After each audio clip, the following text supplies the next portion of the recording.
My girlfriend said, "He thinks I'll marry him." I replied, "That's not my problem anymore now." Then I paid for my own meal, moved into a small studio, blocked her and her friends, and I just watched as her public humiliation plan backfired and left her desperate on my doorstep that night. You're listening to AF Tales. This story is about when I proposed to my girlfriend in a restaurant. She, in front of all her friends, laughed mockingly and said, "Look at this guy. He actually thinks I'm going to marry him." Ask yourself whether you agree with the final decision and where you would have drawn the line. My name is Daniel. I'm 32 and I work as a structural engineer for a mid-sized firm in Charlotte. I'm not a hero in this story. I was just a guy who thought he knew what love looked like, who thought that 3 years with someone meant something real, maybe even permanent. I was wrong about a lot of things. Her name was Belle. When we met, she was finishing her marketing degree, and I was 2 years into my career, finally feeling stable enough to think about a future with someone. She was magnetic, not just beautiful but sharp, funny, the kind of person who could walk into a room and own it without even trying. I fell hard. Looking back, I think I fell faster than I should have. We moved in together after a year. She wanted a place downtown, modern, floor-to-ceiling windows, a view of the skyline. I wanted something I could afford without doing math in my head every time I swiped my card. I compromised. I always compromised. The rent was steep, but I told myself it was an investment in our future. She contributed when her freelance marketing work was going well. When it wasn't, I covered her half without complaining. That's what partners do, right? Here's the thing, though. Compromise only works when both people are bending. If one person is always the one stretching, eventually something snaps. By year 3, I was ready. I had saved for a ring. Not huge, not flashy, but a princess-cut diamond on a platinum band that cost me 3 months' salary. I planned to propose on her birthday, February 14th, Valentine's Day. I know it sounds cliché, but she loved that stuff. She always made a big deal out of that day, and I wanted it to be perfect for her. I booked a table at Meridian, an upscale restaurant she had been talking about for months. She invited 6 of her friends to join us for her birthday dinner: Kelsey, Amber, Tiffany, Jocelyn, Sabrina, and Lindsay. They were all there when dessert came out. That was my moment.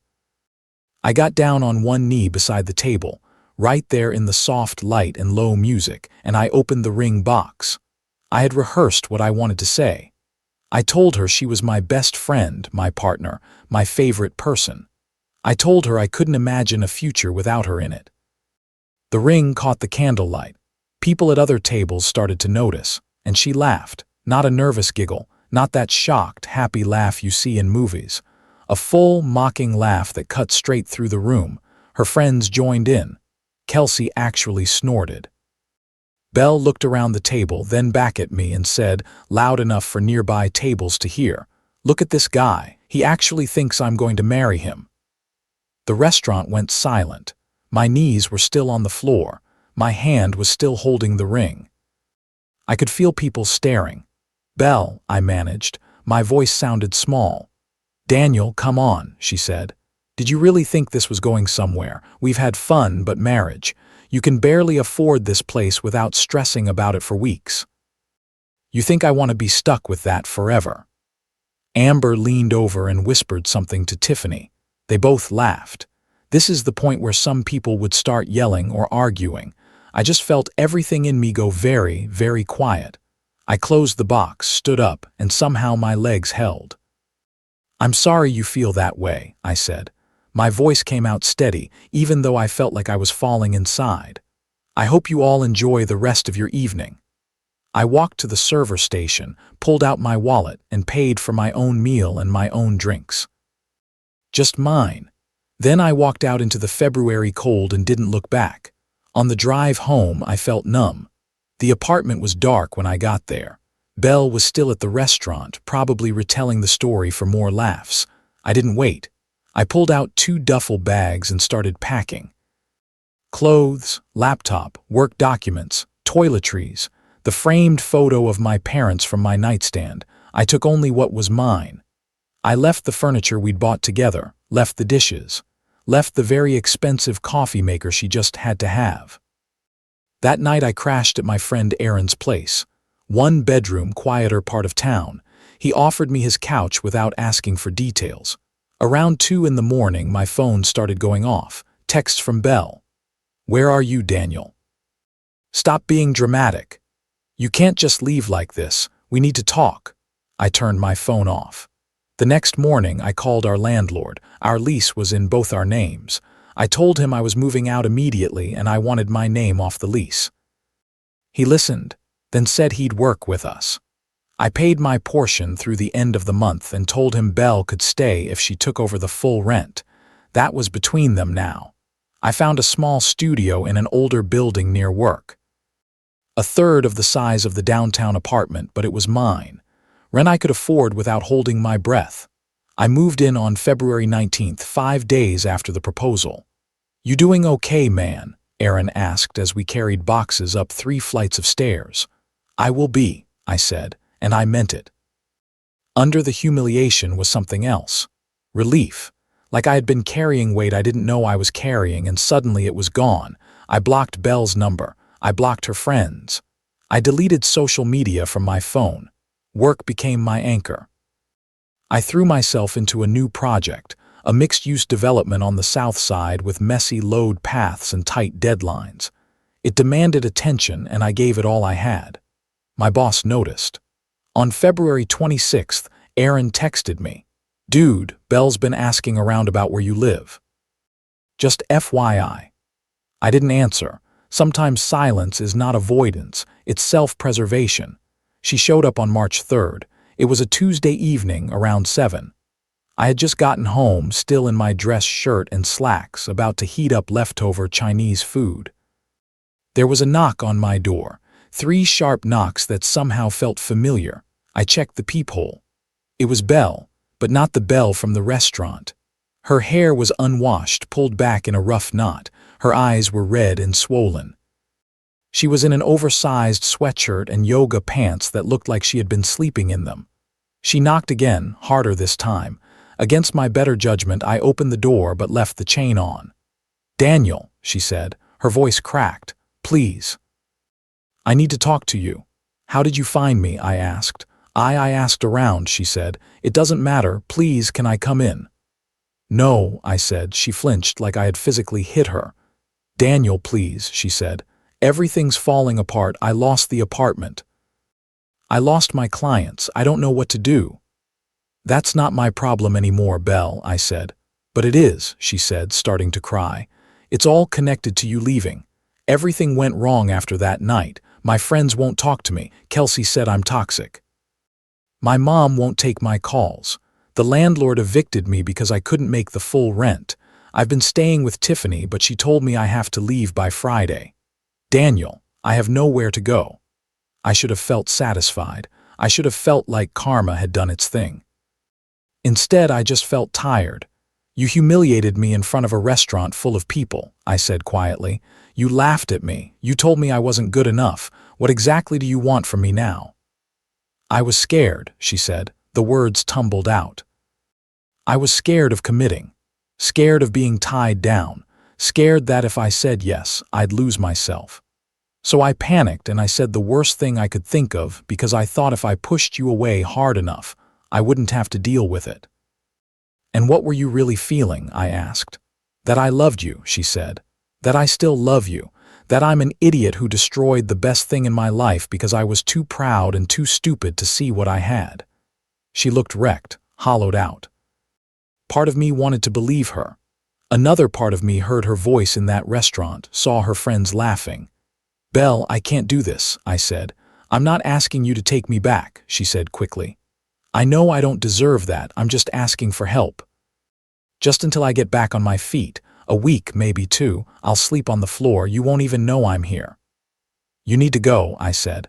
"I'm sorry your life fell apart. I'm sorry you're going through this, but you made your choices. Now you have to live with them, just like I have to live with mine." She stared at me through that narrow opening for a long moment. Then she nodded, wiped her face with her sleeve and turned away. I watched her walk down the hall, shoulders hunched. I closed the door and locked it. Then I stood there in my tiny studio, wondering if I had just made the right decision or the coldest one. Here's something people don't always say out loud. Doing what is healthiest for you can still feel awful in the moment. I didn't hear from Belle for 2 weeks. I went back to my routine. Work, gym, sleep, repeat. Aaron dragged me out for drinks one Friday. We watched a basketball game I didn't care about and drank beers I didn't really want. It still felt more normal than where I had been a month earlier. Then, on March 18th, I got a call from an unknown number. I almost let it go to voicemail, but I answered. "Daniel, it's Kelsey," the voice said, Belle's friend, the one who had snorted at the restaurant. "How did you get this number?" I asked. "That doesn't matter," she said. "Listen, I need to tell you something about Belle, about that night." I almost hung up. "I don't want to hear it," I said. "Just listen, okay," she said. "You deserve to know the truth." Something in her voice made me stay on the line. "Fine," I said. "Talk." "That night at the restaurant, it was planned," she said. "All of it." My stomach dropped. "What do you mean planned?" I asked. "She told us you were going to propose," Kelsey said. "She found the receipt for the ring in your jacket pocket a week before. She didn't want to marry you, but she didn't know how to end things, so she came up with this plan." "What kind of plan?" I asked, even though I already knew. "She said if she humiliated you publicly, you'd leave on your own," Kelsey said. "Then she wouldn't have to be the bad guy. She told us exactly what to do. Laugh when she laughed, make comments. Make sure you felt small enough that you'd walk away. She said it was kinder than dragging things out." I couldn't speak. "I know I'm a horrible person for going along with it," Kelsey said. "I've felt sick about it every day since, but there's more. The reason everything fell apart for her after." She took a breath. "Tiffany posted about it on Facebook," she said. "The whole story. Calling Belle out for being cruel and manipulative. It went semi-viral in our circle. Her clients saw it. Turns out humiliating your boyfriend of 3 years is bad for business when you run social media for family brands. Her mom saw it. Everyone saw it. They all cut her off." "Why are you telling me this?" I asked. "Because she's been calling me, texting me, showing up at my apartment," Kelsey said. "She keeps saying she needs to fix things with Daniel because that's the only way to fix her reputation. She thinks if she can get you back, she can spin some story about it being a misunderstanding and show everyone she's not the villain." Kelsey paused. "She doesn't actually love you, Daniel," she said softly. "She's just desperate." The line went quiet except for my breathing. "I'm sorry," Kelsey said. "I'm sorry for my part in it. I'm sorry it took this long to tell you, but you needed to know before she tried something else." She hung up before I could answer. I sat there on my couch, phone still in my hand, processing. The proposal hadn't just been a moment of panic. It had been staged. She had gathered her friends as an audience and I was the punchline. My phone buzzed, a text from another unknown number. "It's Belle. I'm using Tiffany's phone because you blocked me. Please, I'm begging you, can we meet? I need to explain everything. I'm staying at a motel on Wilkinson Boulevard, room 237. Please, Daniel, please." I stared at the message for a long time. Then I took a screenshot and saved it. Not because I planned to reply, but because I needed the reality of it on record. Then I deleted the message and blocked that number too. Regret and accountability are not the same thing. Regret says, I feel bad. Accountability says, I accept the outcome. 3 months have passed since that night at Meridian. It's early June now, and my life looks very different. I got a promotion at work.